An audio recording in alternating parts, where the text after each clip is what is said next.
So let's see what we got. I apologize. I can't quite get one of the cards in frame, but I'll hold them up as you know. Um, on the bottom of the deck, we have Hawk energy. I am working with the Tarot of the Greenwood today. Tarot of the Greenwood. I did not bring out the book, but to show you like who the authors of the deck are. I'm not even sure if this deck is in print anymore, but at any rate, this is the Knight of Arrows, and Arrows is the air suit in this deck. That's Gemini, Libra, or Aquarius, possibly. Knight is about forward-moving energy. It's about taking an idea and manifesting that. Like, say you've had a business idea, this is about you putting it forward. For some of you, it could be that there's a person, maybe younger than yourself, maybe not, but somebody who is one of those air signs or who operates in that energy, like a thinking kind of a person, an intellectual type who is coming into your life, playing a role. It could be that the truth is out in a situation. It could be that you are making a decision and about to act on that decision coming forward. So we'll see how this energy plays out. Note that Hawk is gifted with vision. Not just any kind of vision. They are elevated at a plane above. So Hawk is representative of people who can kind of see the bigger picture. Like they see, because their viewpoint, their vantage point is so far back, so far up above the scene, they see things that the person on the ground can't necessarily see. So if this is you, this is about you having that vision and that guidance to know what to do in your situation. If this represents somebody else, it could be somebody like that. Maybe there's an advisor or somebody in your life who can act in that way that might help you make choices. Because this is your birthday season, this is a time of new and fresh starts for you, even though technically the earth is coming to its close in the fall here as we transition into the winter months. And certainly Scorpio is very much about the symbolic death, the death of the earth, the death of the season, the death of the summer, and it's setting the stage for the beginning of the year to be able to come upon us in Capricorn and Aquarius season. So but again, viewpoint, vantage point, being able to understand and see the bigger picture, because you see more of the moving parts than the average person with their feet on the ground. Oh, I'm going to have one of those days I can't pick up the cards. Two of Wands really has to do with this decision that you've had to make. And this is your recent past, kind of what's on your mind. You know, you've had some things you've really kind of needed to sort through. Some kind of a choice that you're trying to figure out what you want to do with. We have this Ten of Wands here as well. And the Ten of Wands being responsibility and the burden that you've had to shoulder. You know, I look at this card and I think back pain. That could be me talking to me. But this has to do with some of that. There's a lot on your plate. You got a lot going on and you're trying to make some kind of a decision. How do I best ease my burden? How do I put down all of this weight so that I can move on? Right? The teepee in the background and the hearth fire over here are kind of indicative of home and family issues. So the responsibilities that you're taking on may be about trying to keep your family together, afloat, food on the table, work and responsibility issues. Now, note that both of these are fire signs. So these have to do with your passion. This is your get up and go.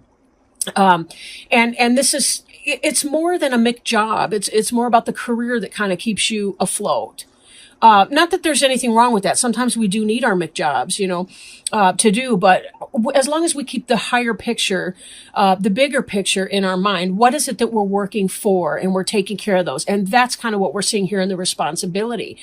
A lot of you are kind of going through the grind day to day, but you're keeping your vision that there's something else out there, and you may have those options. For some of you, this could be about leaving a job or finding a new job or having a choice of two new jobs that you can do to let go of some of this burden of responsibility and move on to your next better thing, more pay, better job, better hours, better, you know, just overall better for you.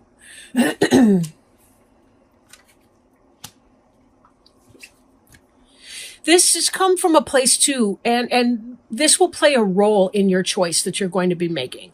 Will be, what is it that you dedicate yourself towards. Now, although, arrows is, again, it's that air suit. We see here, this is a bow and arrow, but this warrior, or maybe I shouldn't even say warrior, this person's playing this bow and arrow as an instrument, a musical instrument, not as a weapon. So this speaks more to the poetry of our soul than, again, the day-to-day grind that we may be having to go through. There's something that's inspiring you. And that's part of what's playing into this decision. As you're moving forward in your day-to-day grind, when you're making your choice, what you're going to want to do is look at what's the thing that uplifts your soul the most and makes you feel the happiest. Like when you reflect on those jobs and imagine yourself going to that location every day, or imagine yourself, for some of you, Juan's being passion could be relationships, say. When you're thinking about your choice, what makes your heart feel lighter? What makes your responsibility feel lessened? Sometimes relationships, for example, they can add or subtract from our life. If you're coming home from a busy job with a complaining boss and all the rest, and you've got a lot of family life, kids, all the rest, and you're coming home to a complainer, obviously that's not going to be your best choice when you're trying to weigh out your decision. You want somebody that's going to help carry this, help shoulder this responsibility. If this is a job, again, it's going to be about, what's going to get you ahead the best, but it's not always necessarily a material decision that you're making in that. There might be a job for slightly less pay, but the environment felt more peaceful to you, and there's really no price tag you can hang on that, especially if the salary is kind of comparable, or the hourly wage, whatever, is kind of comparable to one another. But this is about you choosing which of these makes the best sense for you so that you can ease up on this burden, and really stepping back and taking a good look at what that means is going to help you with your decision. We also see in here this center card here, which is the rest card. And this is all about meditation. You look at the arrows in the ground, and that has to do with, it's kind of symbolic of the 4 posts of the bed. We've got this butterfly here. This is about transformation. When you think about how a butterfly comes about, and it's been so long since I had whatever science class in elementary school where they learned about this crap, like a pupa or whatever it was, we got this worm, essentially. It has to create a cocoon. It goes into that cocoon by itself before it can emerge from that into this beautiful butterfly, where then it is flying up. And remember, from that height, that's where you can see from a better point of view. We don't have to literally transform into a hawk or a butterfly to be able to get the heightened point of view and the better overview. We can do this just resting in our bed, resting in our sacred place, as we contemplate what is in our best interest to do. For some, it's not even... you can do, for example, a walking meditation. Sometimes it's when you're folding clothes, or when you're on a walk with your dog, that all of a sudden you'll start receiving downloads from source, and you'll just know what to do. Some flash of insight or wisdom will come to you. If you feel like, well, Val, I really don't have great intuition or psychic ability, nonsense. Everyone has it. It's just, do we block it from coming in? It's your birthright to have that. Every person does. But you do have to invite that in as well. If you want spirit to help you, if you want to connect with your higher self, you want to connect with source, God, however you define or describe, it's really just kind of about plugging in. That's all you're doing here is plugging in. Even in the concept of rest, if some of this other stuff is a little scary for you, to try, sometimes just in allowing our body to restore itself, we kind of get that sense of what we want to do with it, but tapping into the things that help you understand what is in your best interests, that's really what this card can represent for you. Now, on your mind, you may be thinking about doing the same old. And I think that this kind of plays in with your choice, your decision that you have to make. You're thinking you got to do the same stuff, different day. For some of you, you might be thinking about going back to school. This moon in the background, this full moon, is about manifestation, creation, spirituality. You'll notice I can't tell if these are rocks or wood figures or whatever, but they're kind of human shaped if you look at them right. And then of course we have this one here, who has some kind of antlers sticking out of his or her head. Antlers are about tuning into the wisdom of the universe, receiving those downloads. They're like the antenna of some animals like deer and elk and so on, antelope. Again, this is about receiving wisdom from source. This could be about a class. This could be about like-minded individuals. Stone is about manifestation. That's your earth suit. And 9 of stones, 9 of earth is a very happy, it can be about the individual journey, the individual pursuit, kind of going it alone on the one hand. So there may be traditional methods for you to reach non-traditional outcomes from your own life. Don't be afraid, though, to break out of your typical mold. If it hasn't worked for you in the past, trying these same types of jobs, the same types of employers, and the same whatever, it may be that you're about bursting into a completely new direction. And that's where you're going to want to tap into this idea of rest and meditation from the 4 of arrows so that you can achieve that more easily and more fluidly. There's no struggle that this person's going through in the 4 of arrows card here. This isn't about struggle. 9 of stones could be seeking the advice of a counselor or a doctor or a friend. It could be, taking some kind of a class, even if it's, not the typical type of class that you would be taking, or seeking out something new. Right? Building on a foundation, making that decision, knowing that there's a decision to be made and embracing that, right? We have to change. It's just the way that it is. Now, some of the ground of this current situation is ecstasy, for sure. I like this card a lot better than some of the 5s in other decks I work with, because 5 has to do usually with some kind of a struggle. Not here. This is about celebrating. This could be your birthday celebration that you're going through right now. This is about cups being water. It's the water suit. It's joy, but you'll notice the spirals, the red and orange and yellow colors. That's very much a fiery element as well. What brings your blood to a boil, right? That's what this is about. It could be sexual ecstasy for those of you who are experiencing new or rekindled passion in your relationship. This can be about discovering what brings that passion into your life, right? Because this dedication piece here is in part about figuring out what brings you to a boil, what makes you feel the happiest in your life. When do you feel the most grounded, the most secure, but also the most excited about your life? When are you taking steps that make you want to live your life, right? What does that look like for you? Now, moving forward, we have the pole star, and this is kind of the sign of Aquarius in a sense, right? It's the star in others. They call it the pole star because they're thinking of the North Star in the Northern Hemisphere, the Southern Cross in the Southern Hemisphere. But the pole star is really about following your destiny.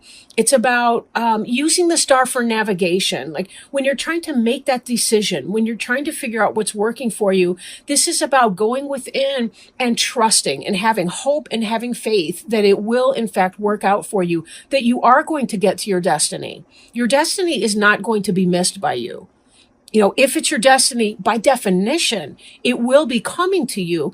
However, we need to learn to fight our destiny less and celebrate the things that we enjoy, because tapping into that energy is the very thing that releases us from our fears and our unnecessary suffering to be able to get us to that new place.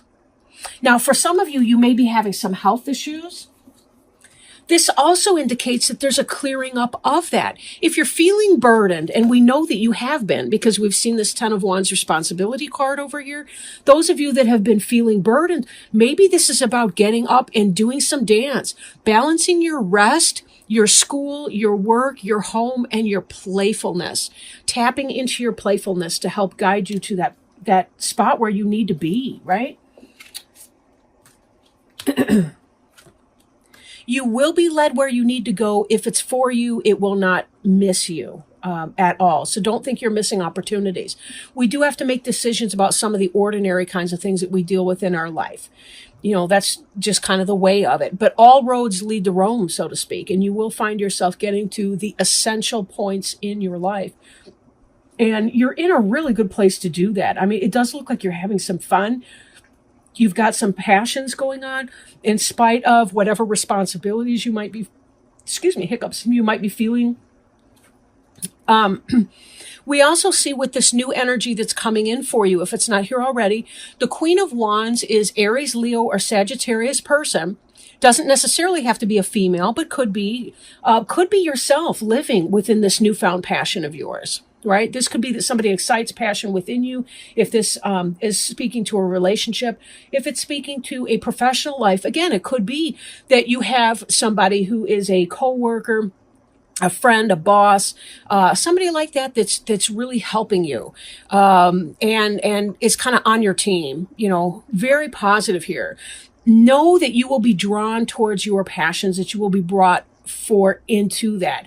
I do feel like for a lot of you, this could be because there's somebody that's coming in for you, who makes you feel passionate, who makes you feel really good, that helps you set down your burdens of responsibility and get to what makes you feel happy and fun. The last card here that we have is the Page of Cups, which is the Kingfisher. The Kingfisher has a whole history of romantic relationship. In fact, somebody who, I can't remember the exact details of the story, but someone was turned into a kingfisher by their lover's father, who was angry about the relationship or something like that. I forget what. But anyhow, the kingfisher is a beautiful iridescent bird. You'll notice that he's brought this cup. They do dive deep down into the water to fish. And this cup has a big old fish in it. Now, the kingfisher's iridescent, like their feathers are kind of like a hummingbird feather, where they glow in the sunlight. They refract the sunlight, so that they're really these bright, bejeweled looking birds. They're absolutely beautiful. But Page of Cups is about the bringing in of a new love situation. And that looks like this ecstasy that's coming in. For some of you, this person here who's playing the bow and arrow as a musical instrument, I kind of feel like somebody's been wooing you, and it's really kind of been turning you on a lot. They've been playing you. I don't mean that in a negative way, but I mean they've really been kind of ramping you up. And this is about the beginning of a new love that's coming in. And it's going to have you feeling like this passionate person. Again, it doesn't have to be a female, but probably can be, or at least, makes you feel like a natural woman, so to speak. But, this progression from the Nine of Arrows through to the Page of Cups, what beautiful energy. What starts off as something that's passionate may have a very firm foundation in love. Now, a lot of birds will bring food for their mate, kind of a courtship feeding ritual and so on. So the offer of the fish in the cup that's tangible. I mean, it really exists. It's not just words and bullshit. It's real. They're actually offering to bring you something that is wonderful. And this energy can help you get to a place where you feel well rested and can throw off some of these responsibilities so that you can follow your higher purpose. Remember, sometimes we need that loving. We need that sugar, because somebody comes in like that and, they excite our passions and so on. That gives us the energy we need to be able to manifest the things that we need to make happen on the earth plane here.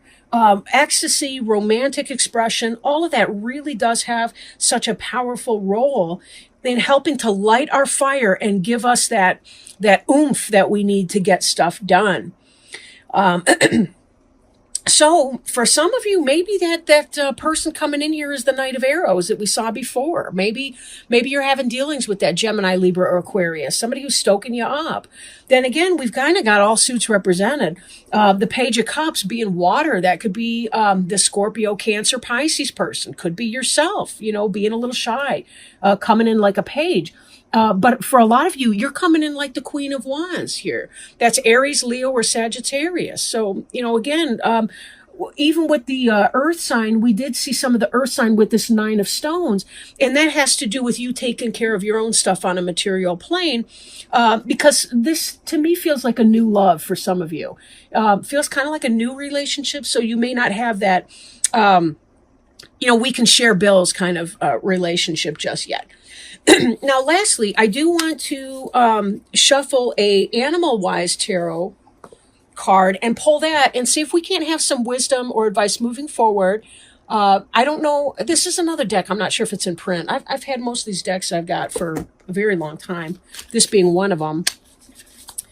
But let me shuffle this and see if we can't have some guidance in that area. I'll read you what the book says about it. But this is really exciting. What a birthday present, right? If it's not an actual relationship for some of you, maybe you're already involved with someone, this is really kind of about rekindling what your passion is and taking that time to really discover, when have I felt the best in my life? When have I felt the most direction in my life? Oh my goodness, look at this jumper we had just now. Okay, I will hold this up in a wee moment. Just a wee second here. Page of Shapeshifters, right? Caterpillar, good luck and new birth. And isn't that what we're seeing right here with this rest card? We got the butterfly coming in here. So, didn't we need to see this one today? It's kind of long, but I'll go ahead and read it because this book is just amazing. I love this book. In insects, the eggs hatch to become larvae, the second stage of metamorphosis. The larva is the caterpillar of butterflies or moths, and during this stage it feeds to strengthen itself and achieve a new foundation before the chrysalis or cocoon stage begins. I was wondering, I was kind of confused there for a minute. In the egg and larva stages of life activities, we give birth to new ideas and new creativity. They are then worked with, shaped, and honed into a foundation that will allow a new expression of life. Caterpillar represents new birth and new foundations and are a symbol of good luck in the early stages of our new endeavors. And didn't we see that was a new endeavor with that Page of Cups? That's new energy coming in. Caterpillars use their feet to taste the plants first and make sure they are suitable. For this reason, caterpillars remind us to test the waters a little first before jumping in. Caterpillars are very fussy eaters, usually restricted to one food plant or one group of related plants. When caterpillar appears, it is best to focus only upon one idea or one group of associated ideas and projects for our greatest success at this time. Caterpillar usually signals a need for gentle and quiet approaches to our activities and endeavors. Watch for a surprise or gift about to be offered to us, one that can be beneficial to our future if we take advantage of it. Look for good news, new birth, and creative inspiration. This is a time to get ready to start a new project or initiate a new endeavor. Caterpillars come in a variety of shapes and colors, reminding us of the variety of possibilities and promises of life at this time. The shapes and colors help protect many caterpillars from predators. Some of their forms make them appear as if they would be hard to swallow. Some of their colors warn predators that they may be distasteful if eaten. The appearance of the caterpillar reminds us to be cautious in starting our new endeavors. We should protect and disguise them as much as possible while we pursue them. If we do so, we will see rapid growth and we will experience the birth of a new foundation. Questions to... I don't want to skip that. When it first hatches, the caterpillar is tiny, but grows so quickly that it must replace its skin. Most species of caterpillars molt 4 times, but some shed their skin every few days to make room for a bigger body. Reversed caterpillar, and I didn't read reverse in this reading. Reverse caterpillar reminds us that new growth cannot occur unless the old is shed. We may be refusing to shed what we have outgrown. Not doing so will prevent and hinder all new efforts and endeavors. The reverse caterpillar usually indicates obstacles within our path. Perhaps a person or persons are blocking our growth. We must look at things and people around us realistically at this time. Failure to do so will slow down our progress. Some questions to ask. Are we trying to do more than we should? Are we scattering our endeavors, trying to feed on too many things right now? Are we hanging on to what or whom we have outgrown? Are we being lazy and not working toward our goals? Are we trying to skip stages within our endeavors, or are we looking for shortcuts? Are we brushing aside help and offers of help? Are we lacking self discipline or letting others distract us from our tasks?